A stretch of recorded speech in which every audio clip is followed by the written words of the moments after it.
Hello everyone, welcome back to another episode of r/Malicious Compliance. In today's episode, wants me to work overtime but won't pay for it. Fine then, I'll just take paternity leave.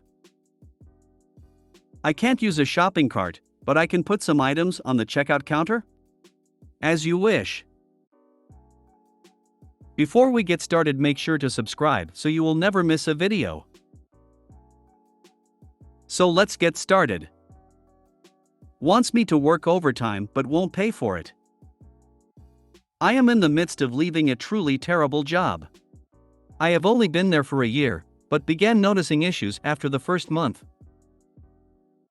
Now, this is in healthcare and we work with very vulnerable people, and I have seen some horrendous ethical issues and lack of competency among employees and my employer, e.g., permitting clinicians to perform tasks they are not trained in, recommending treatments that are basically pseudoscience. Not to mention my employer has no respect for boundaries or work-life balance, which are essential in this field if you want to avoid burnout, and has horrible work-life balance, time management, and organizational skills themselves, leading them to be behind on all work constantly with over 2,000 emails sitting in their inbox. This also resulted in much of my work being delayed and clients getting upset that they are waiting for things that the employer needs to do. Because of this incompetence, I get constant emails and texts asking me to work on off days, or my employer texting at 8 p.m. or 7 a.m. and expecting a reply. I have set very clear boundaries from the start that I don't work outside my hours, and have also raised concerns about the ethics/competency issues, which resulted in my employer becoming defensive and emotional, and changing nothing. Since giving my notice, the employer has been pushing boundaries even more.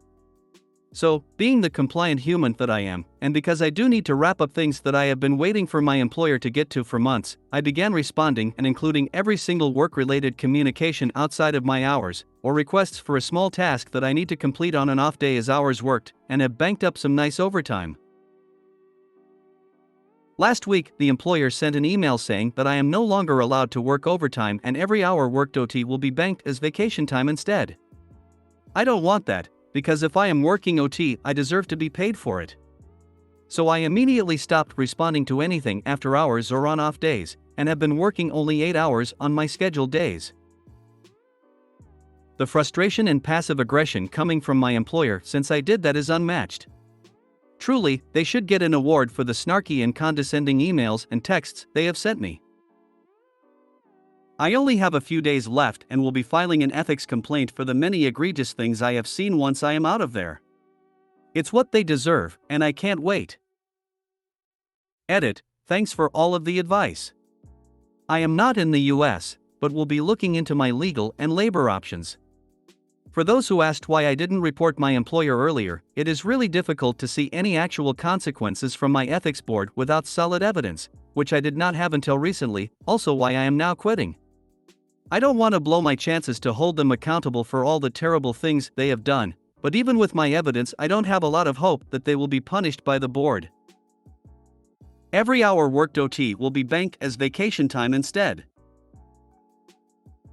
Save that email, and when it happens, file a wage complaint with the Department of Labor. This isn't just run-of-the-mill wage theft. It's likely a violation of the Fair Labor Standards Act. I didn't even think about that part. Thanks. Adding it to the arsenal.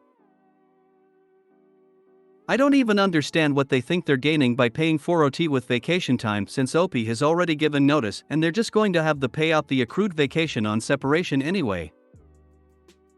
I only have a few days left and will be filing an ethics complaint for the many egregious things I have seen once I am out of there. It's what they deserve, and I can't wait. On behalf of everyone affected, thank you. File for unemployment. You might get it if you have your proof in order. Fine then, I'll just take paternity leave.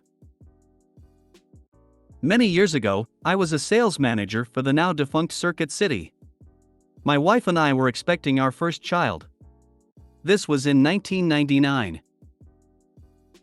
My wife was leaving her place of employment as she was planning on staying home with our daughter once she was born. Being our first child, I wanted to be home for a little while at the beginning. As I was talking to my store manager to arrange having some time off when my daughter was born, I asked for a week off. I was met with opposition and told I could only have 2 days off, because we don't have extra management coverage. Yet we somehow cover people's vacations. This was absolutely ridiculous, and luckily, I had done my homework. The way the FMLA, Family Medical Leave Act, law is written, the parents can take up to 12 weeks of maternity/paternity leave, and their job is guaranteed to be waiting for them when they return.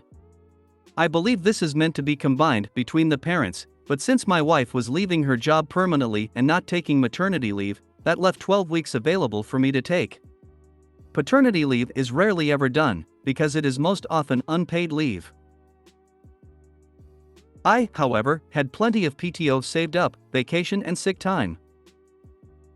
So, I informed the store manager that I would be filing for paternity leave under FMLA and would in fact be taking 12 weeks off and would be using my saved PTO to cover my income. He tried to argue with me, but I told him he should probably go contact HR. He returned later that day and sheepishly asked me if I would accept the week I originally asked for. I told him that I would accept 2 weeks or 12 and that the choice was his. I ended up with 2 weeks, and that store manager learned that, though I was young at the time, I wasn't going to be pushed around, and that reasonable requests should be reasonably accepted. I would have taken the full 12 weeks. It is abysmally depressing that 2 weeks was a win here. Parents deserve better. I can't use a shopping cart, but I can put some items on the checkout counter? As you wish. About a year or two ago, I did a lot of shopping at a grocery store for work. Sometimes I would need to grab items from the liquor store attached inside the grocery store. The liquor store operated as its own separate little store with its own checkout, but it was still owned by the grocery store, and you had to enter from inside the grocery store. When you enter the liquor store, there is a sign that you must leave your shopping cart outside. This normally makes sense as the liquor store is small and having people and carts all around would cause quite the traffic jam. On to the day in question. On my list for this shopping trip, I had a full load of liquor to get for the bar at work, and for a holiday party, I probably needed around 15 handles of assorted booze. As I walked into the liquor store for this shopping trip, there was no one else around except for the cashier. Knowing I had a large number of items to purchase, I asked if I could bring my empty cart in and park it next to the checkout spot so I could load it with all the liquor bottles I needed to purchase. I was met with a very nasty "No, don't you see the sign?" I tried to explain the situation and how I needed many more bottles than I could possibly carry, plus there were no handheld baskets around for me to try and manage. The cashier wasn't having it and told me if I really couldn't carry everything at once, I could place some items on the checkout counter while I went to get more. This is where the malicious compliance comes in. I only needed about 15 bottles to cover the month's supply of booze, but I figured why not go ahead and get stocked up for next month. I spent about 15 minutes running back and forth from the shelves to the counter, placing more and more items down, taking up the whole counter. As I was doing this, a few customers came in and I watched the cashier struggle to work around my items in order to scan and check out the other customers. The look on the cashier's face was glorious as he had to work around a problem he created for himself. When I finally did check out, the cashier didn't have enough room on the checkout counter to scan and bag my items. So get this, the cashier then told me I could bring my cart in to put the bottles in to make room on the counter. I jokingly asked if he knew that carts were prohibited in the liquor store, but he didn't laugh at that one. After a few seconds of awkward silence, I went and got my cart anyways because it would have been a huge inconvenience to me to run back and forth from the counter to my cart.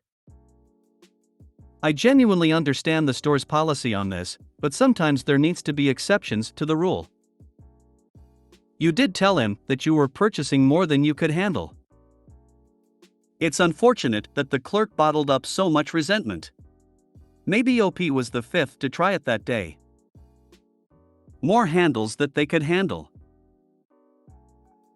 Exceptions totally make sense, but my first thought for the ban isn't the carts taking up space so much as people bumping them into shelves and breaking bottles.